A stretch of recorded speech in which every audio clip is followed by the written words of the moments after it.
ពេលវាដល់កើតគឺជាក់ស្ដែងគឺ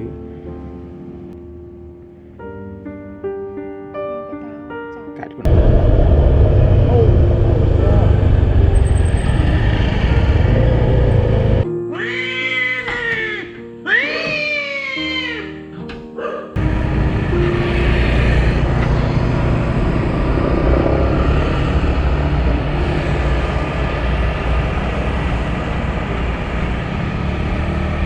សួស្តីបងប្អូនទាំងអស់គ្នានេះគឺជាវីដេអូសកម្មភាពដែលខ្ញុំបានទៅជួយសង្គ្រោះឆ្មាមួយបន្ទាន់ទាំងយប់ដែលគាត់កើតកូនអត់ចេញហើយកូនគាត់ជាប់នៅប្រដាប់ភេទគាត់ហើយវាដូចជាដាច់ដៃអីហើយអញ្ចឹងមានថាបើសិនជាស្ទះមួយហ្នឹងគឺខាងក្នុងទាំងអស់កូនរបស់គាត់ហ្នឹងគឺនឹងស្លាប់ទាំងអស់គ្នាអញ្ចឹងណាអញ្ចឹងពីខ្ញុំទៅដល់ហ្នឹងគឺឃើញថាគាត់កូនរបស់គាត់ដូចជាមានដៃមួយខាងវាដាច់ចេញពីប្រដាប់ភេទគាត់អត់ហើយអញ្ចឹងហើយគាត់ក៏បើសិនជាយើងព្យាយាមទាញបានយើងអាចទាញគាត់បានទាញកូនដែលជាប់នឹងប្រដាប់ភេទគាត់នឹងដែរកើតអត់ចេញនឹងបានប៉ុន្តែគាត់ឈឺចាប់ខ្លាំងគាត់សេកខ្លាំងមែនទែនអញ្ចឹងគាត់ឈឺចាប់អញ្ចឹងយើងមិនអាចធ្វើបែបហ្នឹងបានទេអញ្ចឹងយើងធ្វើតាមស្រួលតែយើងធ្វើអ្វីដែលអាចធ្វើបានជួយគាត់យើងវះកាត់គាត់អញ្ចឹងហើយពេលខ្ញុំទៅដល់គឺខ្ញុំបងគាត់បានឃើញសារភាពរបស់គាត់អញ្ចឹងគាត់ប្រាប់ពីសារភាពរបស់គាត់បែបណាអញ្ចឹងហើយពេលខ្ញុំចេញទៅហ្នឹងគឺវាម៉ោង10ហើយពេលទៅដល់កន្លែងដែលឆ្មាគាត់នៅហ្នឹងម៉ោង10ហើយនៅសារខ្ញុំចេញពីពោធិ៍ចិនតុងទៅដល់ផ្សារចាស់នោះអញ្ចឹងវាឆ្ងាយមែនតើហើយទងំទៅដល់ពេទ្យគឺម៉ោងដូចជាម៉ោង1កន្លះយប់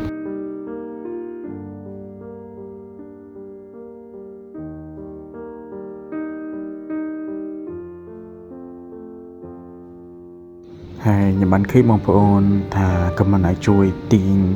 កូនគាត់ចេញមកប៉ុន្តែគាត់ណាដូចខ្ញុំប្រាប់បងប្អូនចឹងគឺការទាញយើងទាញបានប៉ុន្តែគាត់ឈឺចាប់ខ្លាំងហើយការទាញក៏វាបើសិនជាយើងនិយាយពីការព្យាយាមបង្កើតអានឹងយើងជួយសម្រួលគាត់យ៉ាងម៉ាស្សាមកអីចឹងបើតែអាគៀងស្ទះហ្នឹងគឺវាមិនជាមួយដែលយើងអាចទាញមកបានភ្លាមទេអញ្ចឹងវាទាមទារឲ្យត្រូវការវះកាត់ហើយខ្ញុំក៏បានតាក់ទងទៅខាងទីពេទ្យទាំងយប់ច្រើនទៅប្រាប់បងប្អូនឲ្យគាត់រងចាំឲ្យត្រៀមអ្វីដែលអាចធ្វើនៅក្នុងយប់នេះគឺវាមិនទាន់អាចវះកាត់ភ្លាមបានទេគឺយើងត្រូវទៅដាក់សេរ៉ូមឲ្យគាត់មានកម្លាំងមានអីសិនហើយពីថ្ងៃក្រោយគាត់អាចវះកាត់បានគឺយើងទៅយើងអាចវះកាត់គាត់បានចឹងណាចឹងទីនេះខ្ញុំរៀបចេញទៅហើយព្រោះថាខ្ញុំអត់ចង់ឲ្យនយូរដែរដោយសារតែវាយប់ជ្រៅពេកអញ្ចឹងខ្ញុំក៏មកទាំងនេះដែរដោយសារតែខ្ញុំគិតថាសុវត្ថិភាពម៉ោងចាប់ពីពេលម៉ោងនេះទៅគឺវាអសុវត្ថិភាពហើយគឺវាមានបញ្ហាផ្សេងៗនៅតាមផ្លូវអញ្ចឹងតែខ្ញុំអាណិតទៅដល់គូឆ្មាមួយនេះទើបខ្ញុំមកtừng ngục từ nó sẽ là cả đây bọc quán ấy chuyện này bắn toàn ở trong bọc bộ này khơi anh đăng ấy thà cả cắt cô nó trình nó gửi vì chưa chạp bẹp na từng mà nơi từng sạt nữa ở trong nhung chìm thôi mẹ lươn nó giống mà chui cái lươn bây giờ tập bẹp cái lươn hay tập lắp bẹp thế nên thôi mẹ lươn ở trong từ tiết này nó mới được tranh ngại bong quạt vaiគាត់មិនទីមកល្មមតែអាចគាត់អាចមានខ្យល់ចេញចូលបានហើយពីស្រួលកំបែកគាត់ខ្លាចគាត់លោតតាមផ្លូវអញ្ចឹងដោយសារតែខ្ញុំទៅហ្នឹងគឺអត់បានត្រៀមអីទាំងអស់អត់បានសារតែកាបូបអីរបស់ខ្ញុំតែដាក់ឆ្មាអីព្រោះហ្នឹងគឺលែងមានអស់ហើយគឺវាខូចវាអីអស់ហើយអញ្ចឹងសញ្ញាបត្រនេះគឺវាអត់មានកាបូបតែខ្ញុំប្រើប្រាស់ទេបើសិនបងប្អូនចង់បរិច្ចាគទិញថ្មីឲ្យអូខេទទួលបានតែគាត់ឥឡូវនេះគឺធ្វើតាមអ្វីដែលជួយបានសិនគាត់អាចដាក់ឡាំងឲ្យខ្ញុំឲ្យស្កុតតែមិនមែនឲ្យស្កុតបិទចិត្តទេណាឲ្យគាត់មានឡៃដកដង្ហើមដែរ ចឹងយើងប្រថុញអ្នកដែរអញ្ចឹងធ្វើឲ្យតាមតែអធិបានសិនអញ្ចឹងឥឡូវនេះគឺខ្ញុំដឹកគាត់ចេញមកហើយមកដល់ខាងបឹងកក់ហើយខណៈពេលដែលខ្ញុំកំពុងដឹកឆ្មាដែលគាត់កើតកូនអត់ចេញហ្នឹងណាទៅខាងវេតខែនៅ371បងសង្កសលហ្នឹងខណៈពេលដែលមកដល់ផ្លូវបឹងកក់នេះខ្ញុំឃើញឆ្មាមួយដែលគាត់ផែជាអាចនឹងឡានកិនហើយដោយសារតែស្ថានភាពរបស់គាត់ហ្នឹងគឺឈាមដាបពេញក្បាលតែម្ដងមានតែក្បាលហ្នឹងគឺកពិតទៅបងប្អូនមានផែជាកិនចំកង់ឡានហ្នឹងឯងម្ដងខ្ញុំឃើញស្លុតមកខ្ញុំវាក់ខ្ញុំដោយសារអីនៅពេលដែលខ្ញុំឃើញគឺខ្ញុំវាក់មួយគាត់ហើយខ្ញុំឃើញភ្លាមហ្នឹងហើយខ្ញុំក៏បត់មកតុងមកក្រោយដើម្បីលើកគាត់យកទៅគៀនយកទៅខាងក្នុងភ័យចៅហ្នឹងដើម្បីឲ្យគាត់កុំឲ្យមានអាគេយកគាត់ទៅណាទៀតចឹងណាแล้วក៏ឃើញយកទៅបរិភោគឬអីយកស៊ីអីចឹងទៅចាំបងប្អូនចាំទៀតចាំមើលខ្ញុំទៅដល់នេះឃើញបាក់ហ្មងមកដល់ចំណុចនេះខ្ញុំឃើញហ្មងខ្ញុំខ្ញុំភ្ញាក់ស្លុតហ្មងខ្ញុំបកឈប់ទៅហើយខ្ញុំយកទៅលើគាត់វិញហើយខ្ញុំឃើញថាមកពី10កន្លះគឺមានអ្នកមើលមានអ្នកជិះម៉ូតូហ្នឹងរៀងច្រើនដែរប៉ុន្តែដូចជាអត់មានអ្នកគេចាប់អារម្មណ៍ទៅលើឆ្មាមានបងស្រីពីរនាក់ហ្នឹងបងប្អូនគាត់ឃើញគាត់ភ័យគាត់សែកតែខ្ញុំយើងអ្នកស្រឡាញ់សត្វតែអញ្ចឹងយើងអត់ខ្លាចជាមួយឈាមជាមួយអីទេយើងចូលទៅឲ្យគាត់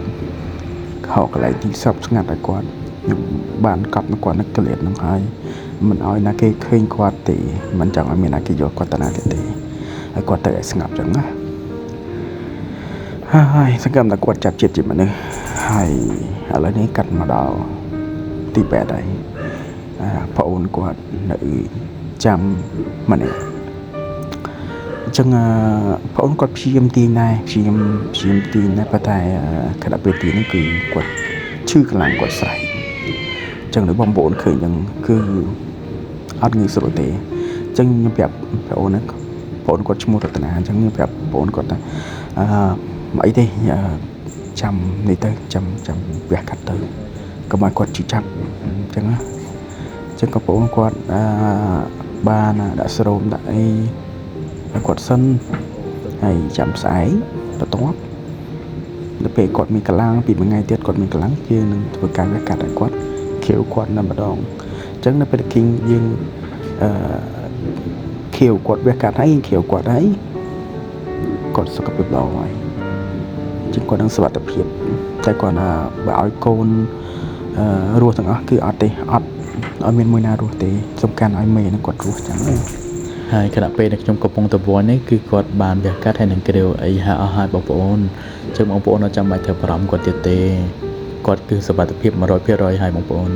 ហើយខ្ញុំនឹងដាក់វីដេអូគាត់ចុងក្រោយនៅចុងវីដេអូដែរក៏អរគុណបងប្អូនទាំងអស់គ្នាដែលបានអាណិតស្រឡាញ់និងបរិច្ចាគសម្រាប់ថ្លៃវះកាត់សម្រាប់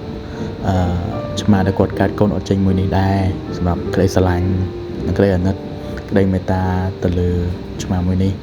អរគុណច្រើនបងប្អូនជួបគ្នានៅវីដេអូក្រោយនិងករណីក្រោយនេះ